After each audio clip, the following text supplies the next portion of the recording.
Hi friend, तमन्ना technical institute में आपका स्वागत है। आज हम फिर से नया वीडियो लेके आ गए हैं। आज के वीडियो में हम देखेंगे कंडेंसर के बारे में।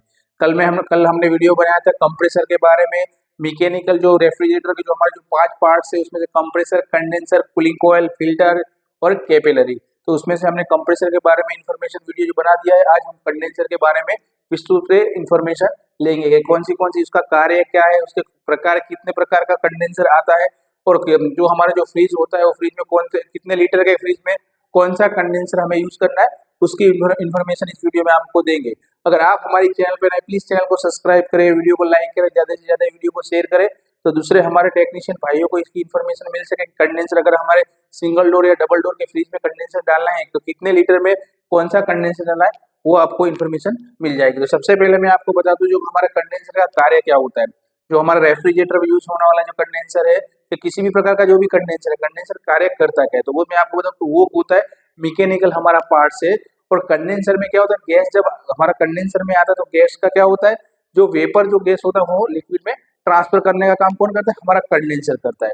जो लिक्विड होता है, जो वेपर होता है, वेपर से लिक्विड में ट्रांसफर करने का काम हमारा कंडेंसर करता है, यानी गैस को ठंडा करने का काम हमारा कंडेंसर करता है। वो कंडेंसर के हमारे 3 प्रकार है। 3 प्रकार के जो हमारे कंडेंसर यूज होते हैं सबसे ज्यादा, इसमें से दो प्रकार सबसे ज्यादा यूज होते हैं। वो हमारा होता है नेचुरल ड्राफ्ट टाइप कंडेंसर और एक होता है एयर कूल्ड कंडेंसर। ये 2 कंडेंसर सबसे ज्यादा यूज होते हैं। और कौन सी जगह पे कौन सा कंडेंसर यूज होता है इसकी मैं आपको इन्फॉर्मेशन दे दूंगा। पहले सबसे पहला मैंने आपको कार्य बता दिया कि उसमें रेफ्रिजरेशन में कंडेंसर का कार्य क्या है। तो कंडेंसर का कार्य ये है कि हवा या पानी की मदद से वो क्या होता है, हवा अथवा पानी की मदद से वो वेपर से लिक्विड में ट्रांसफर करने का काम कौन करता है, हमारा कंडेंसर करता है। जो पीछे की साइड में लगा हुआ, तो फ्रिज में आपने देखा होगा पीछे की साइड में हमारी जाली दी हुई होती है। और एसी में भी आपने देखा होगा जो हमारा जो आउटडोर होता है, आउटडोर के अंदर फिंस टाइप कंडेंसर लगा हुआ होता है। यानी कंडेंसर का काम है गर्मी को निकालना, यानी गर्मी गैस को हमारे ठंडा करना। पर ठंडा वो कैसे करता है वो हम प्रकार के आधार से उसका जानकारी लेंगे। तो सबसे पहले मैं आपको बता दूं नेचुरल ड्राफ्ट टाइप कंडेंसर ये क्या है। नेचुरल का मतलब होता है कुदरती। अब समझिए कि सिंगल डोर का जो हमारा फ्रिज होता है उसके अंदर पीछे जाली दी हुई होती है। कितने कितने फ्रिज में ऐसा होता है, नए मॉडल में जो हमारा फ्रिज के आते हैं उसमें क्या होता है, साइड में जालियां दी होती है, बॉडी के अंदर दी होती है। अब समझिए वो गैस ठंडा करने के लिए क्या होता है, वो जाली को ठंडा करने के लिए जो हमारा नेचुरल जो होती है, जो कुदरती हवा होती है, उससे हमारा कंडेंसर क्या होता है, ठंडा होता है। यानी जो कंडेंसर के अंदर गैस घूम रहा है वो गैस क्या हो रहा है, हवा से, नेचुरल कुदरती हवा से वो ठंडा हो रहा है। जो हमारे सिंगल डोर के फ्रिज में, डबल डोर के फ्रिज में ये कंडेंसर का यूज होता है। जैसे हम समझिए कि नेचुरल ड्राफ्ट टाइप कंडेंसर जो हमारा होता है उसमें भी प्रकार होते हैं। तो उसमें जो हमारा सिंगल डोर के फ्रिज में जो कंडेंसर का यूज होता है वो वायर मेश टाइप कंडेंसर का यूज होता है। जैसे कि आपने ये कंडेंसर देखा होगा, ये हमारे फ्रिज के क्या होता है, बॉडी के पीछे की साइड में ये कंडेंसर ऐसे लगा हुआ होता है। और क्या होता है, जब भी समझिए कि यहाँ पे तुम टच करोगे, जब भी फ्रिज चालू होगा और तुम यहाँ पे टच करोगे, जो पहली लाइन है वो क्या होगी, उसकी गर्म होगी। और जो हमारी कुदरती हवा इसको क्या होगी, टच होगी तो ये यहाँ से वेपर से आधे में से क्या हो जाएगा, ये लिक्विड हो जाएगी, यानी गैस हमारा ठंडा हो जाएगा। तो वो कैसे हो जाएगा, नेचुरल ड्राफ्ट टाइप कंडेंसर से हो जाएगा। तो ऐसे हम क्या बता रहे हैं कि नेचुरल ड्राफ्ट टाइप कंडेंसर यानी क्या, जो कुदरती हवा से जो हमारा गैस को ठंडा करता है उसे हम नेचुरल ड्राफ्ट टाइप कंडेंसर कहते हैं। और नेचुरल ड्राफ्ट टाइप कंडेंसर का ये प्रकार जो हमारा वायर मेश कंडेंसर का सबसे ज्यादा रेफ्रिजरेटर सिंगल डोर में हमारा यूज होता है। जिसमें क्या है कि हमें किसी भी फैन की, किसी भी एयर के लिए जरूरत नहीं पड़ती, वो कुदरती हवा से ही हमारा कंडेंसर ठंडा होता है। ये हम क्या कहते हैं, नेचुरल ड्राफ्ट टाइप कंडेंसर। अब बाहर की साइड में अगर आपके पास कंडेंसर नहीं है, डबल डोर का फ्रिज है या सिंगल डोर का फ्रिज है, तो आप देखना कि साइड में वो आपकी क्या होता है, साइड गर्म होगी। जैसे जनरली ये पीछे की साइड में अगर जाली होगी तो क्या होगा, पीछे गर्म होगा। लेकिन अभी क्या है, नए मॉडल में क्या होगा, बॉडी के अंदर जाली दी होती है, जो हमारा कंडेंसर दिया हुआ होता है। इसे आप साइड से बॉडी को टच करोगे तो क्या होगा, हमारी साइड गर्म लगेगी। तो यहाँ कहने का मतलब है बोर्ड जो कंडेंसर होता है वो बॉडी के अंदर लगाया हुआ हो, तो वो हमारा नेचुरल ड्राफ्ट टाइप कंडेंसर होता है। और दूसरा होता है हमारा एयर कूल्ड कंडेंसर।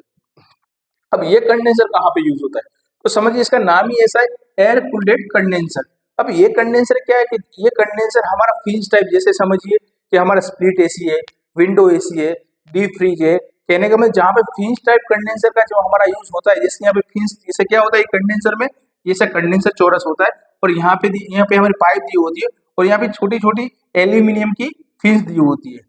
क्या दी होती है, पतली पतली एल्यूमिनियम की फिंस दी होती है। फिंस से क्या होता है, जब भी हमारा एयर एयर यानी मोटर का हम यूज करेंगे तो क्या हो जाएगा, कंडेंसर हमारा हवा से यानी मोटर रखनी पड़ेगी इससे, तो हमारा गैस क्या हो जाएगा, वेपर से लिक्विड में ट्रांसफर हो जाएगा। अगर इसकी फिंच टाइप कंडेंसर की मोटर अगर खराब हो चुकी होगी तो क्या होगा, हमारा ट्रांसफर जो वेपर का जो लिक्विड में ट्रांसफर होता है वो नहीं होगा, यानी गैस हमारा ठंडा नहीं होगा। और दूसरा इसमें समझिए कुछ कचरा का कुछ चीज भर जाएगी, फिर भी क्या होगा, हमारा गैस ठंडा नहीं होगा। इसलिए एयर कूल्ड कंडेंसर, ये कुदरती हवा से इसका जो गैस होता है, ये बड़ी सिस्टम में लगने वाला कंडेंसर है। इसके लिए क्या होता है, ये कुदरती हवा से ये ठंडा नहीं होता, ये गैस हमारा ठंडा नहीं होता। इसके लिए हमें क्या करना पड़ता है, 10 वोल्ट या 5 वोल्ट की मोटर का उपयोग करना पड़ता है। इससे क्या होगा, 5 वोल्ट और इसकी मोटर का उपयोग करेंगे तो उसके ऊपर हवा का फ्लो पड़ेगा, तो ये क्या होगा, गैस हमारा ठंडा होगा। आपने एसी में भी देखा होगा, जो हमारा स्प्लिट एसी होता है उसमें आउटडोर में कंप्रेसर और कंडेंसर लगा हुआ, तो साथ में मोटर दी होती है। वो क्या करता है, मोटर जितनी भी गैस की जो गर्मी है, गैस को ठंडा करने का काम क्या करता है, ये हवा हवा से उसको ठंडा करता है। यानी कहने का मेरा मतलब है कि एयर कूल्ड कंडेंसर जो होता है, इसके लिए हमारे मोटर को रखना बहुत जरूरी है। अगर मोटर नहीं रखेंगे तो हमारे क्या होगा, गैस हमारा ठंडा नहीं होगा। और उसमें ज्यादातर फ्रीज टाइप कंडेंसर का ही उपयोग होता है। जैसे सिंगल डोर और डबल डोर के फ्रिज में हमारा नेचुरल ड्राफ्ट टाइप जो कंडेंसर का यूज होता है, उसमें भी वायर मेश, ये वायर मेश कंडेंसर है। इसमें क्या प्लेट टाइप भी कंडेंसर आता है, वायर मेश, पर सबसे ज्यादा हमारा जो यूज होने वाला होता है वो वायर मेश कंडेंसर होता है। और एयर कूल्ड में तो क्या है, किसी में भी डीप फ्रीज में, वाटर कूलर में, आप जितने भी फ्रिज और ठंडल वाले मशीन आते हैं उसमें क्या होता है, सब में हमारा कंडेंसर का यूज होता है। ये जो हमारा जो एयर कूल्ड कंडेंसर है, और एसी, विंडो एसी, सभी जो बड़ी मशीनें हैं, बड़ी मशीनें हमारा एयर कूल्ड कंडेंसर का यूज है, जिसमें कैपेसिटी ज्यादा है। उसके बाद मैं आपको बताऊं कि वाटर कूल्ड कंडेंसर कहाँ पे यूज होता है। तो ये क्या होता है, जो नेचुरल ड्राफ्ट टाइप होता है वो कुदरती हवा से हमारे कंडेंसर को, जो गैस को ठंडा करता है। जब एयर कूल्ड कंडेंसर होता है, जो हमें क्या करता है, फैन रखना पड़ता है। फैन से क्या करते हैं, फैन चालू होगा, 10 वोल्ट हो, 5 वोल्ट हो या 25 वोल्ट का, जितना भी हमारी मोटर हमें रखनी है, छोटी या बड़ी, तो इससे क्या होगा, ये फिंच टाइप कंडेंसर से उसको गैस को ठंडा करेगा। यानी ये कुदरती हवा से होता है, ये क्या हमें फैन रखना पड़ता है। और ये वाटर कूल कंडेंसर ये क्या है, अब समझिए। ज्यादातर आपने देखा होगा आइसक्रीम, आइस की फैक्ट्री जो होती है, जहाँ पे बर्फ बनाते हैं, उसमें आपने देखा होगा वहाँ पे फुहारे पड़ते होते हैं। जैसे कि कंडेंसर के ऊपर क्या होता है, पानी गिरता होता है। अब पानी जो गिरता होता है वो चीज क्या होती है, वो भी हमारा कंडेंसर होता है। जैसे 3 चीजें से हमारा कंडेंसर ठंडा, कंडेंसर के अंदर गैस को ठंडा किया जाता है। एक होता है नेचुरल से, एक होता है लिक्विड, एक होता है जो पानी होता है उससे किया जाता है, और एयर एक हवा से किया जाता है। ये 3 चीजें से हमारे कंडेंसर क्या होता है, उसका गैस जो होता है वो ठंडा होता है। यानी जो वेपर से हमारा लिक्विड का ट्रांसफर, ये चीज होता है। तो सबसे पहले ये ज्यादातर मोटे प्लांटों में ज्यादा देखने मिलता है, जहाँ पे प्लांट दिया हुआ होता है। आप किसी भी चीज पे बर्फ लेने जाओगे, बर्फ की फैक्ट्री में, तो आपको देखने मिलेगा, जैसे कोल्ड स्टोरेज में भी देखने मिलता है।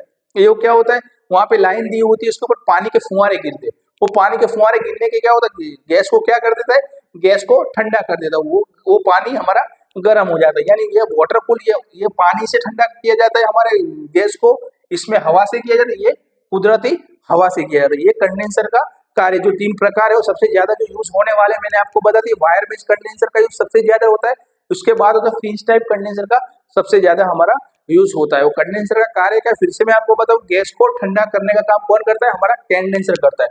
लेकिन किसी माध्यम से, तो समझिए कि जो हमारा जो कुदरती हवा है, या हम फैन रख के उसकी हवा देते हैं, और दूसरा होता है पानी। ये 3 चीजें से हमारा गैस ठंडा होता है। इतना तो हमने कंडेंसर के बारे में जानकारी ले ली। अब हम ये समझेंगे कि समझिए कि किसी में भी हमें कंडेंसर डालना है। जैसे हमें सिंगल डोर का फ्रिज में क्या करना है, ये हमारा सिंगल डोर का फ्रिज है और ये हमारा डबल डोर का फ्रिज है। अब समझिए कि हमें इसमें कंडेंसर डाला है, लेकिन हमें पता ही नहीं है।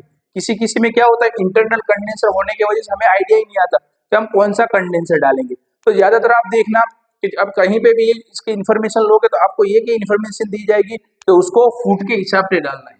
किसके हिसाब से डालना है, यानी हमको माप लेना है कि कितने लीटर में कौन सा कंडेंसर आएगा। लेकिन मैं ये आपको माप वाली सिस्टम नहीं बताऊंगा, मैं आपको नॉर्मल जो मुझे एक्सपीरियंस है, जो हम काम करते हैं, उस हिसाब से मैं आपको बताऊंगा कितने लीटर में कौन सा कंडेंसर आपको डालना है, सिंगल डोर और डबल डोर में। तो समझिए, सबसे पहला मैं आपको बता दूं, अगर 170 से 180 लीटर तक का आपका फ्रिज है, सिंगल डोर का फ्रिज, तो आपको क्या करना है, 8 से 10 रो का कंडेंसर डाल देना है। कितना डाल देना है, 10 रो का कंडेंसर। अब 10 रो किस चीज को बोलते हैं, 10 रो हम किस चीज को बोलते हैं, सबसे पहले मैं आपको बता दूं, ये देखिए ये वायर मेश कंडेंसर है। यही कंडेंसर हमारे सिंगल डोर के फ्रिज में लगा हुआ होता है, और इसको हमें क्या करना है, ऐसे गिनती कर देना है। देखिए यहाँ पे दिया हुआ है वो कितने रो का कंडेंसर, तो मैं आपको बता दूं 1 2 3 4 5 6 7 8 9 10। ये जो हमारा कंडेंसर है कितनी लाइन का है, कितनी रो का है, तो वो 10 लाइन का हमारा कंडेंसर है। लेकिन हमारे क्या करना है, अगर 170 से 180 लीटर में हमें कंडेंसर का यूज करना है तो 8 से 10 रो का कंडेंसर का हम यूज करेंगे। अगर समझिएगा आपका कंडेंसर ओल्ड लगा हुआ है तो आप इसकी कॉपी लगा सकते हो, आप गिन के भी इसको कंडेंसर को डाल सकते हो। लेकिन अगर समझिए कि इंटरनल कंडेंसर है आपका कंडेंसर बॉडी के अंदर दिया हुआ है, आपको पता नहीं, अगर वो लीकेज हो जाता है तो आपको क्या करना है, 8 से 10 रो का कंडेंसर हमारे 170 से 180 लीटर के फ्रिज में डाल देना है। अब समझिए कि आपका फ्रिज 180 से 200 लीटर तक का है, आपका फ्रिज 180 से 200 लीटर का फ्रिज है सिंगल डोर का, तो आप कंडेंसर इंटरनल है तो आप कैसे डालोगे, तो समझ जाइए जैसे हमने आपको बता दिया, ये जो हमारा 10 रो का कंडेंसर है, ये 10 रो का कंडेंसर भी आप डाल सकते हो। अगर आपके पास वो नहीं है तो जो 12 रो का जो कंडेंसर आता है वो भी आप डाल सकते हो। इससे क्या होगा, इसकी सिस्टम बड़ी होने की वजह से आपको कंडेंसर की 2 लाइनें बढ़ा देनी है। यानी सिंगल डोर का जो आप फ्रिज जो होता है 170 से 180 लीटर के कंप्रेसर में आप फ्रिज में आपको 8 से 10 रो का कंडेंसर डालना है। ये लाइन को आपको क्या करना है, गिनती करनी है और गिनती करके आपको कंडेंसर डालना है। उसके बाद जो 180 से 200 लीटर का जो हमारा फ्रिज है, फ्रिज के ऊपर स्टिकर लगा ही हुआ होता है, इससे आपको अंदाजा लग सकता है कि आपका फ्रिज कितने लीटर का है। तो आपको क्या करना है, ये देख लेना है। उसके बाद ये रो को गिनती करके मार्केट के आपको कंडेंसर को ले आना है और उसके बाद इसको इंस्टॉल कर देना है। उसके बाद डबल डोर का जो हमारा फ्रिज आता है उसमें अगर इंटरनल कंडेंसर है, आपको पता नहीं कंडेंसर कौन सा नंबर का कंडेंसर आपको डालना है, तो आपको क्या करना है, जो डबल डोर का फ्रिज होता है वो हमारा 200 लीटर से 215 लीटर तक का आता है। कितने का आता है, 200 लीटर से 225 या 215 लीटर का आता है। तो उसको लिए आपको क्या करना है, 14 रो का कंडेंसर का यूज कर देना है। तो उसमें क्या करना है, आपको सेम टू सेम उसकी रो को गिनती कर देना है। 14 रो अगर आ जाती है आपको, तो आपको क्या करना है, वो कंडेंसर यूज कर देना है। तो आपको क्या ये इन्फॉर्मेशन, ज्यादातर ये यूट्यूब में आप वीडियो देखोगे तो इसमें क्या होता है, फुट के हिसाब से ही आपको कंडेंसर का कैलकुलेशन करके बता दे। लेकिन आपको क्या करना है, मैंने जो आपको बताया वो हिसाब से आप क्या कर सकते हो, फ्रिज के अंदर तीन में कंडेंसर चेंज कर सकते हो। 170 से लेकर 200 लीटर या 215 लीटर तक ये तीनों कंडेंसर का आप उपयोग कर सकते हो। तो आपको हमारा वीडियो कैसा लगा प्लीज कमेंट करके जरूर बताएं।